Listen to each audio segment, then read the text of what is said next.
প্রথম টেস্টে মুশফিকুর রহিম পাকিস্তানের বিপক্ষে ১৯১ রানের একটা ক্যামি ইনিংস খেলেছিলেন। তার রানের উপর ভর করেই কিন্তু বাংলাদেশ প্রথম টেস্টে ১০ উইকেটের বিশাল ব্যবধানে জিতেছিল। বাট সেকেন্ড টেস্টে কি হলো, তিনি কি লর্ড অ্যাসোসিয়েশন সদস্যে তার নামটা যোগ করে দিলেন যে বেশি ডট বল খেলে তাড়াতাড়ি আউট হয়ে যায়। তাদেরকে কিন্তু বাংলাদেশের সাপোর্টাররা একটা টিম বানিয়েছে লর্ড অ্যাসোসিয়েশনের সদস্য, যেখানে অধিনায়কত্ব করেছেন নাজমুল হোসেন শান্ত।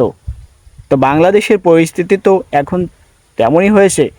বিশেষ করে মুশফিকুর রহিম, সাকিব আল হাসান, জাকির হাসান, নাজমুল হোসেন শান্ত, তারা সবাই ১ রান, ২ রান, ৬ রান করে আউট হয়ে গিয়েছে। সেকেন্ড টেস্টে বাংলাদেশের জয়ের সম্ভাবনাটা এখন খুবই ক্ষীণ হয়ে গেল। কেননা প্রথম ইনিংসে যদি আপনি রান না করতে পারেন, বিপক্ষ দল থেকে পিছিয়ে থাকেন, সেকেন্ড ইনিংসে গিয়ে তাদের থেকে বেশি রান করা, এটা টেস্টে সম্ভবত খুব বেশি হয় না, ২-১টা ম্যাচে হয়। সেক্ষেত্রে বাংলাদেশের জন্য এই ম্যাচটা ড্র কিংবা জয়লাভ করা অনেকটাই কঠিন হয়ে গেল। সাকিব আল হাসান বাংলাদেশকে ডুবিয়ে দিলেন, মুশফিকুর রহিম ডুবিয়ে দিলেন, নাজমুল হোসেন শান্ত ডুবিয়ে দিলেন। এই যে ব্যাটিং ব্যর্থতা, হঠাৎ করে সেকেন্ড টেস্টে এসে এই ব্যাটিং ব্যর্থতা কেন হলো? অবশ্যই দর্শক, আপনাদের যদি কোনো কিছু মনে হয় যে এই কারণে হয়েছে, কমেন্ট বক্সে লিখে জানাবেন।